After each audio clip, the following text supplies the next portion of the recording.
Hello, my name is Seamus Evans and I'm an ambassador for Tourette Syndrome Association Australia, and one of my jobs as an ambassador is to spread awareness all over the world on Tourette Syndrome and glorify the people living with it.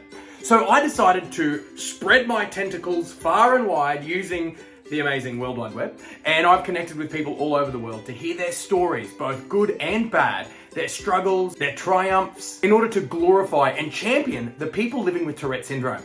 Because let's face it, the statistics are 1 in 100 kids living with Tourette's and 1 in 200 adults. So even though when you hear Tourette Syndrome, you think it's pretty far removed, statistically speaking, no it isn't. So this is a very short YouTube series to glorify the people all over the world living with Tourette Syndrome. This is episode 1. Hello, my name is Raven. I'm 31 years old. I live in the United States and I have Tourette syndrome. Bitch, you're dead to me. I love you. Tourette's has given me the ability to, I think, be more empathetic and patient with others if they're dealing with things, because not having control over my own body and then seeing other people act or do things a certain way, behavior, I just give everyone more of a pass, I think, than I would without Tourette's. It makes me more empathetic. Picture this, bitch. My favorite thing, I think, is the community and meeting other people like me.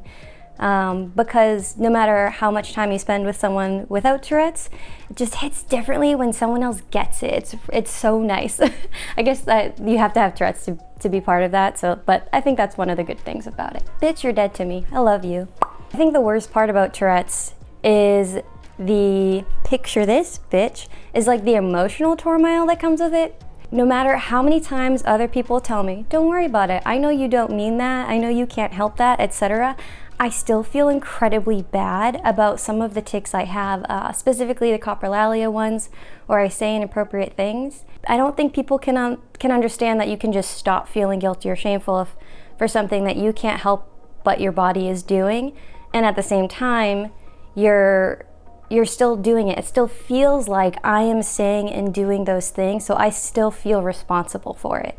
And so I think that's one of the really subtle sides of Tourette's that people don't always get, is how much, I keep saying emotional turmoil, but like how the negative emotions and feelings that come with it. Bitch, you're dead to me. I love you. The most important thing is to learn how to be an advocate for yourself and also teach others to be an advocate with you. People who don't have tics don't always know what you're supposed to do. So you need to speak up for yourself. Tell somebody, this is how I want you to react. This is how I want us to talk about it to others.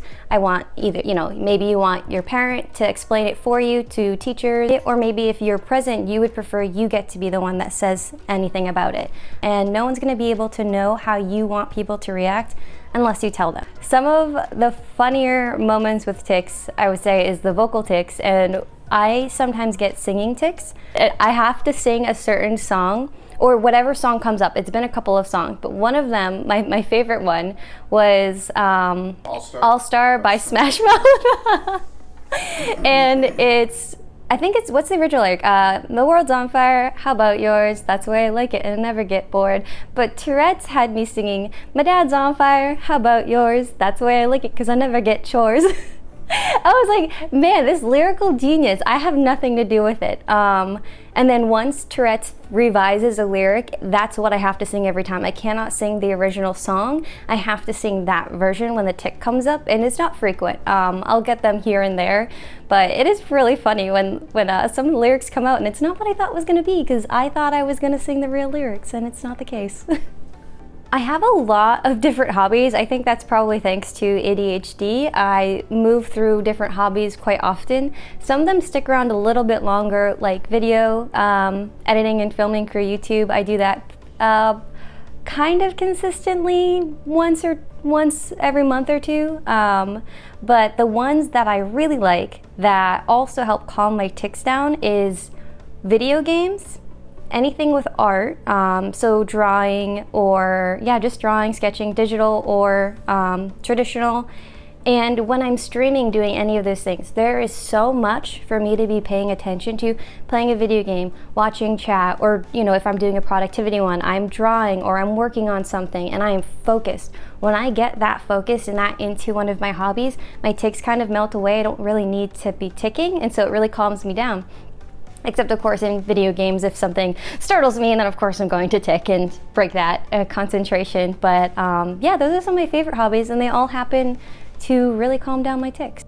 I think the hardest part about having Tourette's is people not understanding what it is, because they haven't had any chance to meet a person with Tourette's, or they learn incorrect information from the media.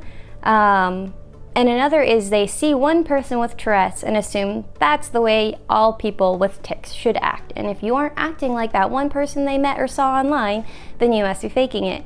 And Tourette's is so incredibly diverse. It's really more of a spectrum, and honestly, because of the waxing and waning aspect of it, where you have some days, weeks, months, years are worse, and some days, weeks, months, years are better, in frequency at least, then there's no one way to look like you have Tourette's. And because people think there's a lot of pressure on us to conform or to act a certain way, and that causes us to suppress, which is absolutely not the answer. Suppression leads to tic attacks, at least in my case. And I think for a lot of people, if you suppress for too long, I think that it makes it hard to fuck cat. It sucks, dog. It sucks, dog. It sucks, dog. It sucks, dog. Pitch. Fuck you. Fuck you. Fuck you. Fuck you. Wow. I may have lost my train of thought. But yeah, the hardest part is trying to act the way people think we're supposed to act, but we really just need to act the way we need to act with our Tourette's. Just let it happen the way it needs to happen. And if anyone says, hey, that's not Tourette's, they're wrong, clearly. Like, they don't know what Tourette's is, and they don't know what your Tourette's is. And that's okay, they can be wrong, you can let them know. And if they want to stand there and continue to be wrong, you can block them. Unless they're standing in front of you, then you can walk away. Thank you for having me. If you liked that video and you want to know more about Raven, go to the description link in this video, and I have linked all of their channels of Twitch, YouTube, gaming, everything. All of the information on them is in the description of this video if you'd like to know more information. I hope you enjoyed this video, and watch out for episode 2. Have a good day.